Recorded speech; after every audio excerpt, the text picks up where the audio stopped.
All right, Sage, let's talk about Mitch Trubisky. Tell me everything you know. Well, his beard seems to be growing in nicely late in September. It's here. starting to look like a grown-up a little bit. Mitchell Trubisky. So for those who don't know, I do a radio show in Chicago on Tuesday mornings. So basically my Tuesdays, I wake up and I watch the Bears offense. I watch Rise and every grind. throw. And yeah, I do the grind. And then I take notes. I take like usually about 4 pages of notes for each game. And they're just things that stick out to me about certain plays. Obviously, the Vikings games, I have to do offense and defense. And they're just little things here and there about the Bears offense. And I go on this radio show for about 15 or 20 minutes and I talk about, basically Trubisky, but I'm also talking about the offense, the type of players they have, and this, that, and the other. So not a bad gig if you can get it for a Tuesday morning. But what is consistent about Trubisky is his inconsistency, if that makes any sense. He's not a super accurate passer, but also can be throwing an absolutely beautiful, accurate pass. Like he did that last night, a really nice pass for a touchdown on the move, sort of in the pocket, but on the move.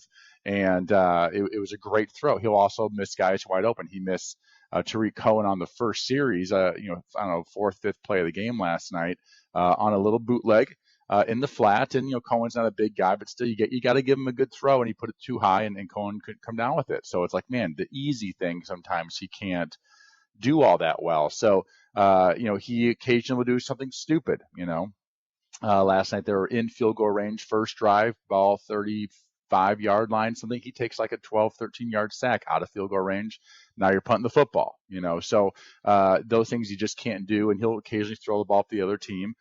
He's a better athlete than he's a quarterback right now. That's what I would say. And their offense is completely the opposite of the Vikings. It is spread them out. 4 wides or 3 receivers and 1 tight end. Tariq Cohen is basically number 29. He's basically he's a running back, but he's basically a receiver at this point in some ways. Taylor Gabriel is a small receiver also, but he's super fast. Allen Robinson's their go-to receiver, number 12. Trey Burton's a good tight end. The other tight ends are just okay, but he's a pretty good tight end. And David Montgomery, my guy from Iowa State, does a really nice job back there. He's a guy that finishes runs, runs that are 2-3 yards. He will just sort of pound ahead, and next thing you know, he has 6 yards on it. So he's done a nice job, and all there's sort of interchangeable parts out there. They're a different offense. They do almost no play action. They're under center some, but not a ton. And so you don't see these shots down the field very often. If they are, a lot of times they're just go routes or something like that. But you're not seeing deep stuff down the field. It is dink and dunk and try to get the ball to those receivers on the bubbles and all those types of things. And so you'll see very contrasting styles of offense. And Trubisky, who's the engine that really makes that thing go, and those spread offenses, the quarterbacks who really make it all go, he's inconsistent. And I said, there's times where he looks really, really good, and there's other times where he takes too many hitches and his timing's off, and his fundamentals go bad every once in a while, and he plays poor football. So he did play pretty good the other night. He wasn't, again, sort of like what with Cousins, he wasn't asked to do a ton because they got such a quick lead in that football game. But he used his guys pretty well, and he got the ball in their hands. And Taylor Gabriel is a really fast receiver. He had, I think, maybe three touchdowns last night.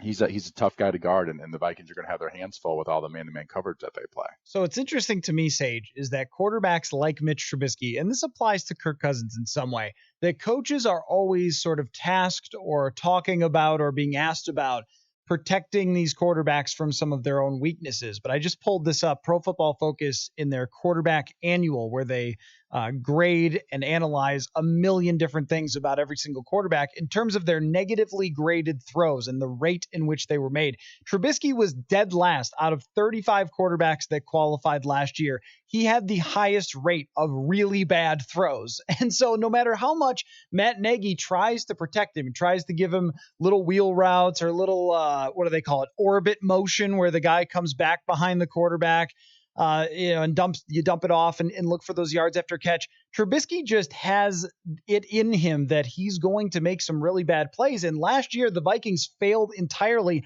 to take advantage of those. Chicago had control of the game, and then he threw 2 pretty bad interceptions to Anthony Harris last year.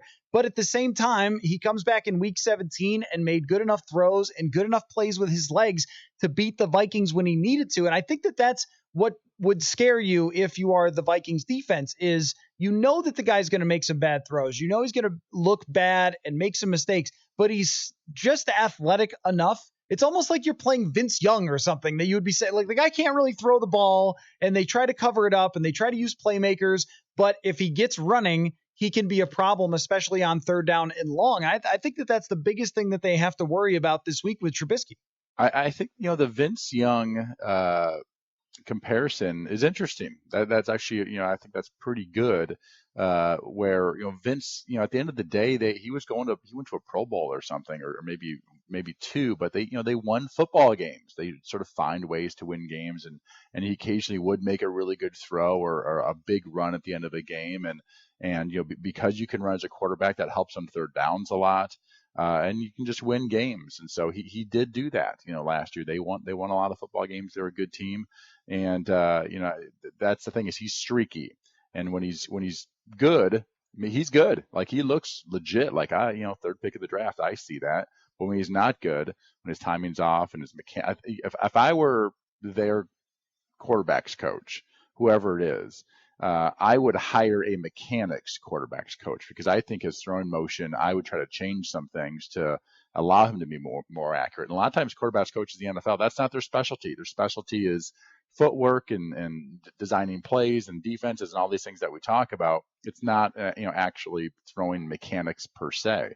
So, that might be something that they could probably work on going forward. So I just, he's the reason he's inconsistent is because I think some of his mechanic stuff is off, some of his footwork stuff is off. But as he was for the most part last night, in like regular throwing motion stuff and the completions are fairly easy, he looked good last night. A lot of zone coverage by Washington early on in that game, and there were just some nice holes, and he just fit the ball in there, did a nice job. And then when teams do play man-to-man coverage, Washington's secondary is worse in the league, and all those fast receivers sort of ran away from those DBs a lot, and I just don't think they're going to be able to do that against this Minnesota Vikings defense. Sage, I do hope you have your days correct on Sunday when we have to be in Chicago, as opposed to today's Wednesday.